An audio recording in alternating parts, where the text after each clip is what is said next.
The Buddha sat beneath the Bodhi tree, gazing upon the flowing river. His disciples gathered, seeking wisdom for their troubled hearts.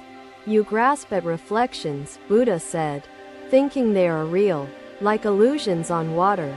The voices you chase dissolve into silence. A disciple stepped forward, his mind heavy with doubt. Master, the world speaks endlessly. Each voice calls for attention. How do I listen? The Buddha picked up a pebble and dropped it into the river.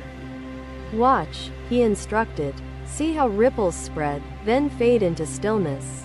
The disciple nodded, eyes fixed on the water. But Master, voices do not fade. They linger, filling my mind, pulling me away. Buddha smiled gently. If you chase every ripple, you will never find stillness. Let them pass without clinging to their form. Another disciple spoke, but some voices bring anger. Some stir fear. They enter my heart before I can stop them. Buddha lifted his hand.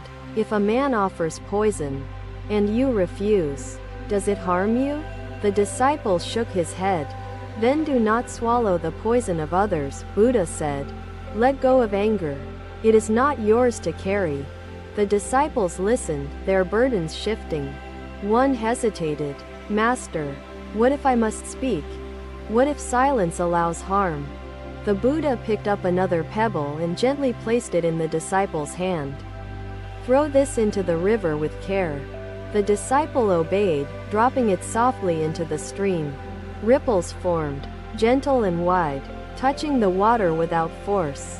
When wisdom guides speech, Buddha said, it carries truth without harm. Speak with kindness, and the ripples will reach far. A disciple frowned. Yet my heart craves approval. If no one hears me, I feel invisible. How do I free myself? The Buddha extended his palm toward the sky. Does the sun seek praise when it shines? Does the tree ask for thanks? The disciple lowered his gaze. No, Master. They give without asking. They exist without needing recognition. Then do the same, Buddha advised. Let your words arise from sincerity, not hunger for validation. Then peace will follow. The disciples bowed. Silence settled around them, deep and calm, like the river that flowed without end. Thus, the Buddha taught them the way. The river continued onward, carrying all that was given into the vast and endless stream. Another day, the Buddha walked along a quiet path, his disciples following closely behind, seeking wisdom for their restless hearts. One disciple approached, troubled by his own desires. Master, I share my thoughts, yet no one responds. I feel unseen, like I do not exist. The Buddha picked up a stone and cast it into the lake. Ripples spread outward, circling the water in expanding waves. Tell me, the Buddha said, does the stone ask the lake to notice its presence? Number. Master, the disciple replied. And yet, the Buddha continued. Do the ripples not carry its movement across the water? Yes, they do, the disciple acknowledged. The Buddha nodded. So too does your voice. Speak with sincerity, and truth will carry its own weight without the need for approval.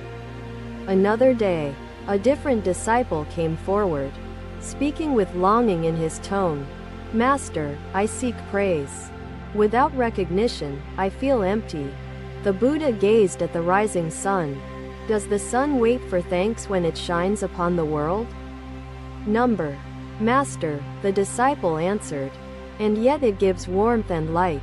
Never asking for validation, Buddha said. Give without expectation, and fulfillment will follow.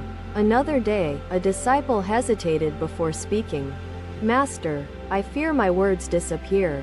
Without acknowledgement, do they matter? The Buddha picked up a handful of sand and let it fall through his fingers. Each grain touches the earth, never wasted. The disciple watched the sand scatter upon the ground. But, Master, I want my words to be heard. How do I find meaning? Buddha smiled. A seed does not grow by forcing the earth to notice it.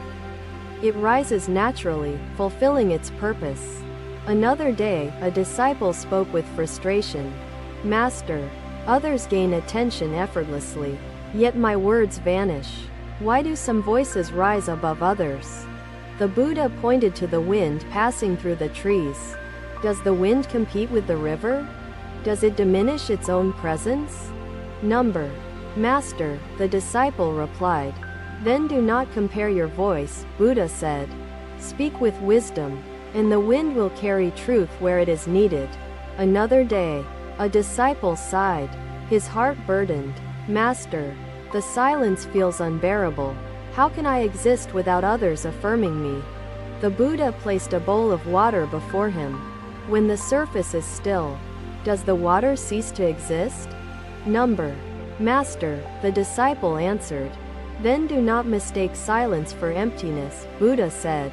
Your existence is not measured by external recognition but by inner peace.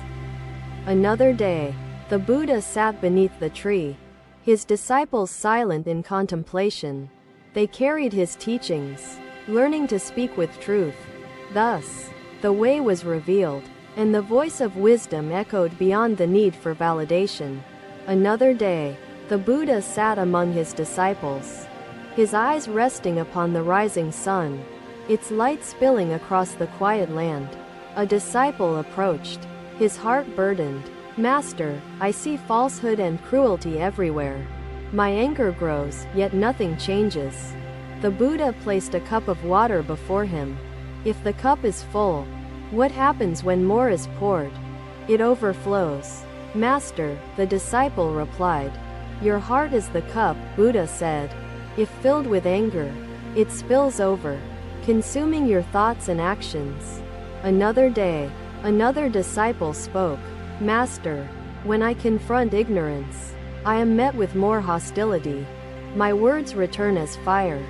The Buddha pointed to the flames dancing over the fire pit. Fire does not calm fire.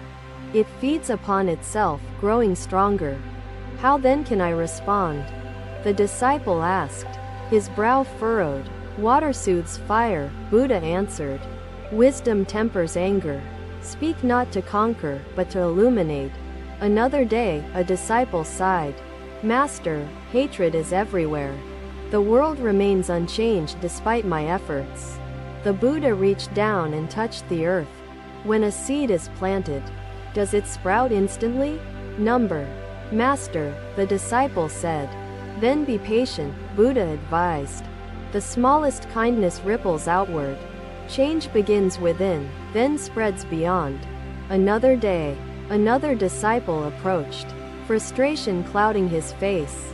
Master, I meet anger with reason, yet it is met with louder rage. The Buddha picked up a stone and dropped it into the river. What happens to the water when disturbed? It ripples, then returns to stillness, the disciple observed. Be like the river, Buddha said. Let anger pass through without grasping it. In stillness, wisdom prevails. Another day, a disciple clenched his fists. Master, how do I stand against injustice without succumbing to hatred? The Buddha opened his palm. If a man strikes water, does it strike back? Number. Master, the disciple said. Yet water wears away even the hardest stone, Buddha explained. Strength is found in patience, not fury. Another day, silence settled among the disciples as they reflected upon the Buddha's words. They carried his teachings, meeting anger with wisdom. Thus the way was revealed, and hatred found no vessel to fill. Thank you for watching.